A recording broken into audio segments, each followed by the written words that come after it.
म त स्कुली जीवनदेखि नै भाग्यमा भन्दा पनि कर्ममा विश्वास गर्नुपर्छ भन्दै आएको मान्छे।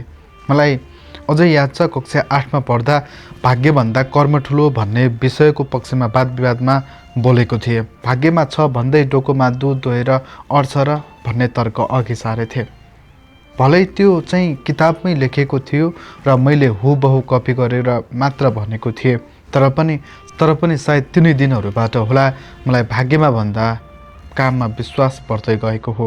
हिन्दू परिवारमा जन्मिए पनि मन्दिर जान मन नगरेको अनि आफ्ना दौतरीहरू तिनका बा आमासँग पछि लागेर ज्योतिषकोमा हात हेराउँदा म भने हात हेरेर भाग्य थाहा हुने भए हात हेरेर बस्नेहरू सबै मजाले पैसा कमाउने काममा गइसक्थे भन्दै साथीहरूलाई खिस्याउँदै बस्न थालेको हो। सायद तिनै दिनहरूबाट होला त्यति बेलादेखि नै नजानिदो ढङ्गले भाग्यप्रतिको व्यवस्था र श्रमप्रतिको लगाव जबरजस्त रूपमा विकसित हुन थालेछ भित्र। आखिर पश्चिमिया दार्शनिक डेन रुडियाले पनि त भनेकी छन् भाग्य दुई प्रकारका हुन्छन्, भाग्य र अभाग्य। हामीले बल गर्यौँ भने अभाग्यलाई पनि भाग्यमा बदल्न सक्छौँ। मलाई पनि विश्वास थियो एक दिन त्यस्तो दिन आउनेछ जुन दिनबाट हामीले एउटै छानोको ओत लाग्नेछौँ, मनको भूगोल समाहित हुनेछ एक आपसमा अनि हाम्रा पाइलाहरू एक अर्काका लागि अघि बढ्नेछन्। यस्तै सो प्रश्नहरूको भारे बोकेर म त हिँड्दै थिएँ लखर। मलाई नाम कमाउनु थियो, मलाई पैसा कमाउनु थियो, किनकि मैले बुझेको थिएँ हामीले बाँचेको समाजले व्यक्तिको प्रगतिको मूल्याङ्कन उसले समाजलाई कति बुझेको छ भन्ने आधारमा, उसले जीवन कसरी बाँच्न खोज्दैछ भन्ने आधारमा गर्दैन, मात्र उसले कति पैसा कमायो भन्ने आधारमा ऊ कति सफल छ भनेर आकलन गर्छ। मैले हिँडेको बाटो त्यति सहज कहाँ थियो र, जहाँ यति छिट्टै तिमीलाई हिँडाउन सकौँ। तिमीलाई आफ्नो बनाउने दिन सम्झेर मैले कति रात अबेरसम्म जागराम बिताएको थिएँ। मैले कति थकानहरू नबिसाएर मारेको थिएँ। अझ भनौँ भने मैले कति पटकका भोकहरू नखाएर टारेको थिएँ। म त केही बन्छु भन्दै थिएँ, केही गरेर देखाउँछु भन्दै थिएँ, अनि बल्ल तिम्रो हात माग्न आउँछु भन्दै थिएँ। तर मैले घडी बन्दैछ भन्दैमा समयले कुरेर बस्दैन भन्ने कुरा बुझ्न ढिलो गरेछु।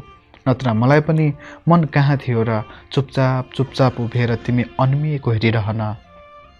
नारायण गोपालले गाएको गीत यति धेरै माया दिए मनभरि दुःख नदेऊ भन्ने गीतको अन्तरामा दीपक जङले लेखेका छन्, जो भाग्यमा कुरिएका सुख दुःख स्वीकार्य छन्, केही तिता पल केही मिठा पल सबै स्वीकार्य छन् भनेर। म त सधैँ श्रममा विश्वास गर्ने मान्छे, भाग्यमा भर नपर्ने मान्छे। तर समयले यसरी गलत्यै दियो कि चुपचाप आफ्नै जिन्दगीले खेप्नु परेको तमाम घटनाहरूको दर्शक जस्तो भइ पो दिएँ म। त्यो दिन सबै उस्तै थियो। हो, त्यो दिन सबै उस्तै थियो।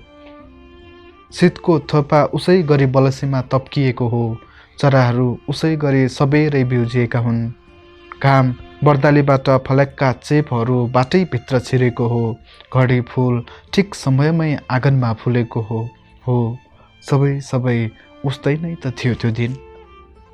फरक यति कि ठिक त्यही दिनबाट साइनोमा साँध लागेको हो हाम्रो। उठाएकी हौ तिमीले सम्बन्धको ग्रेट पुवाल र दिएकी हौ जानकारी।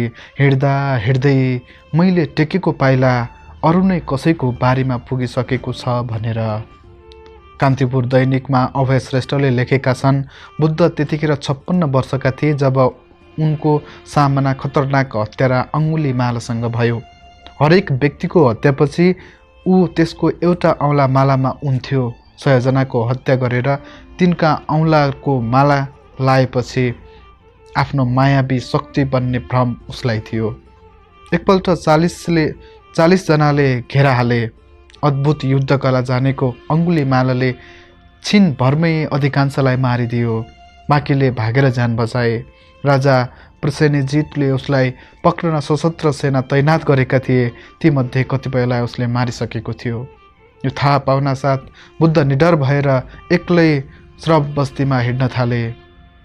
अङ्गुलीमाल हकार्दै खुट्टा ताक्दै आइपुग्यो।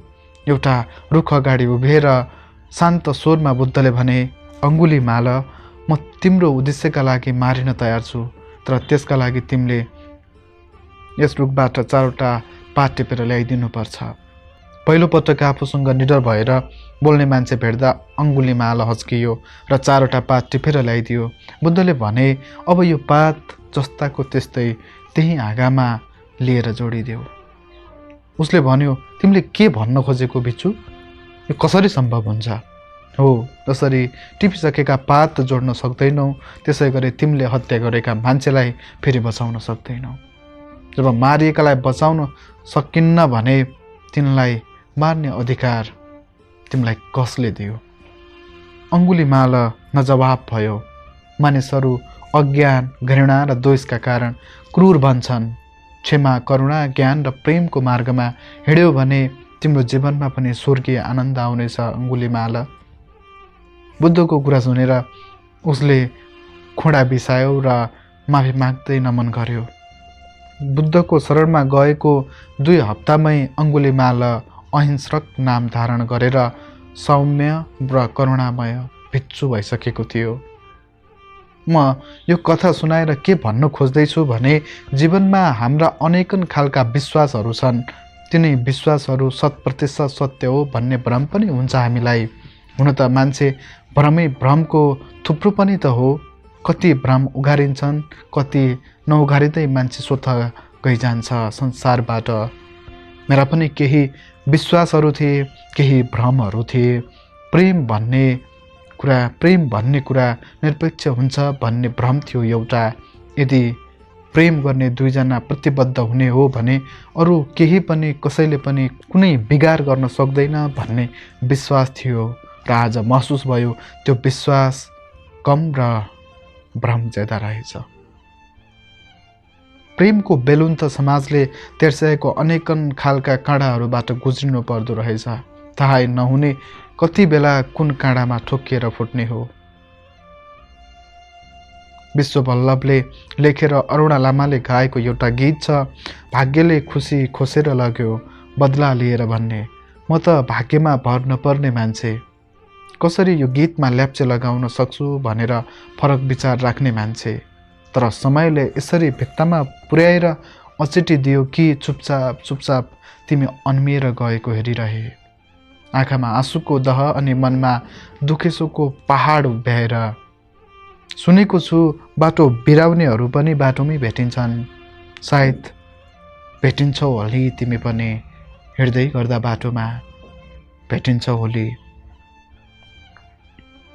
यदि भेटियो भने कुनै दिन मात्र यति सोध्नु छ तिमीलाई, भुल्छु भनेको मान्छे आइरह्यो भने सम्झनामा कुन चाहिँ ओखतीले काम गर्दो रहेछ? भुल्छु भनेको मान्छे आइरह्यो भने सम्झनामा कुन चाहिँ ओखतीले काम गर्दो रहेछ?